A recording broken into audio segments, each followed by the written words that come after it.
Hello and welcome to the Astrology and Spirituality show for Saturday the 6th of March. Today is a quarter moon.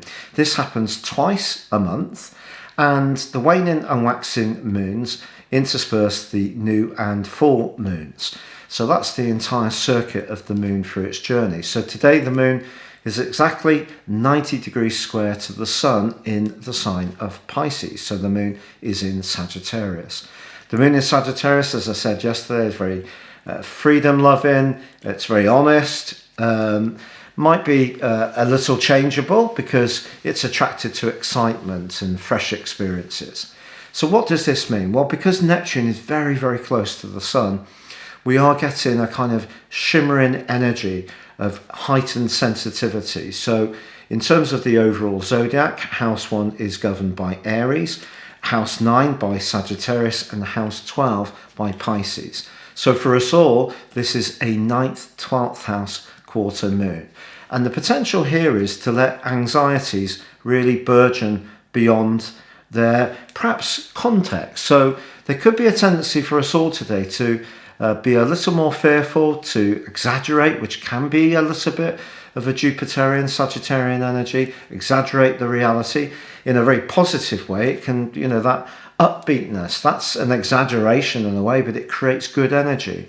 So I think today, if we hear something or something happens in our emotional worlds, I think the key is to keep a sense of perspective, context, and also understand, because Neptune's in the mix, there can be some distortion, misunderstandings, or just a piece of information may not be clear to us, and we could be reacting without having that big picture at our fingertips. So yeah, it's staying grounded basically today, I feel. And this quarter moon energy provides a backdrop for the next week, but obviously it will wane each day that the week goes on. Oh, that's great advice. Thank you. And Lisa, what cards have you chosen today? We're using the Archangel Gabriel cards, and I hope this will help because this is known as the angel of communication. So if we do need a little bit of help in that sector today, let's see what the angel got for us. So the word on this card is perfectionism.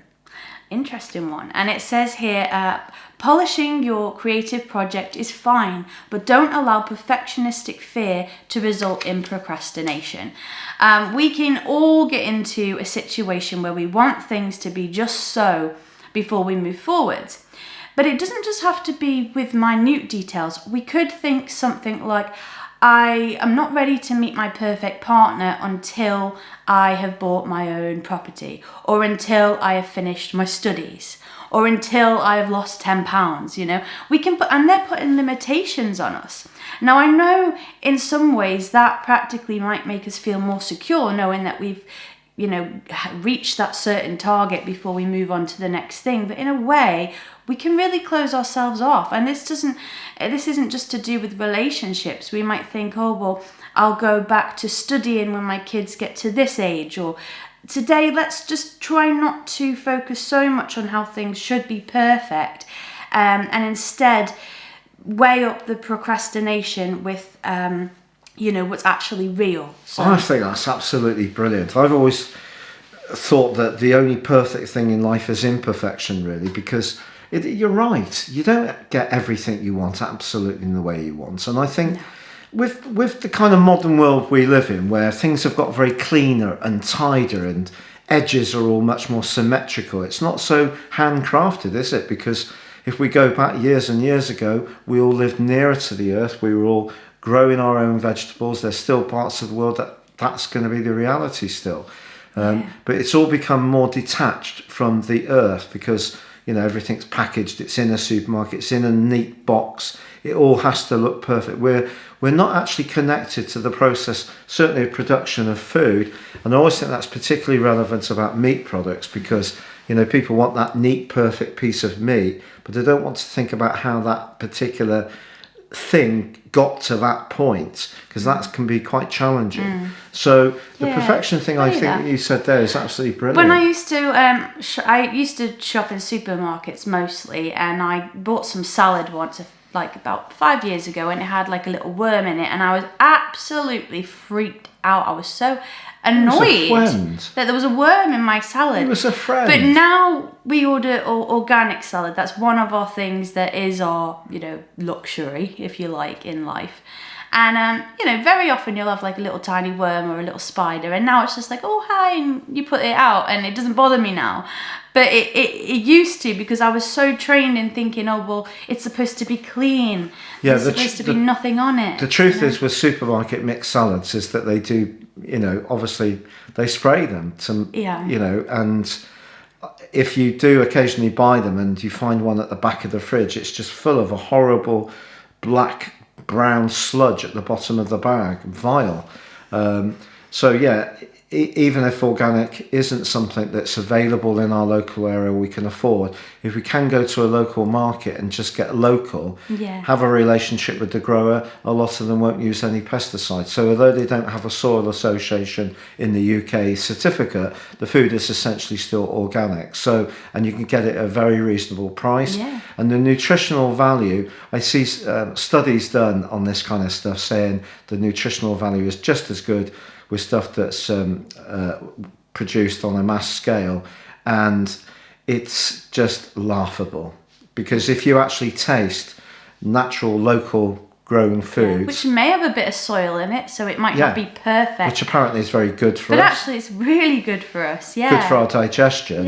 We're not living that perfect world, but we're living a real world. So perhaps with Uranus being in Taurus, it's kind of evoking us to go back. Although Uranus is the planet of the future and truth, maybe it's evoking us to find more creative ways to find food locally.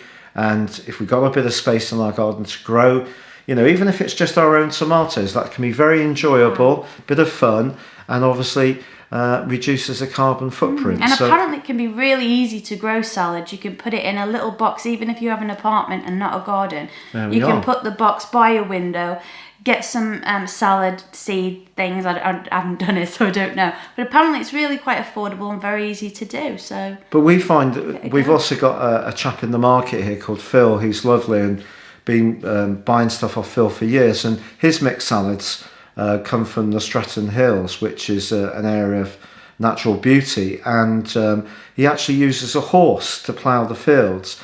And in Phil's mixed salads, he will have nasturtium leaves. And the pepperiness of it is absolutely fantastic. And you can, the vibrancy, the energy that comes from food that's locally grown is really different from that perfect, the concept that Elise is coming about. And then with the astrology, keeping a sense of perspective, understanding that both these positions are mutable, so it's easy to become a little bit ungrounded. So if we can just focus on the facts, and not so much what we think the facts are, and that will help us get through today. Great. And also knowing that not everything needs to have a straight edge. So if you'd like to read your Saturday daily horoscope, please see that beneath this video. But from the A team, it is goodbye from me, and it's goodbye from us. Goodbye.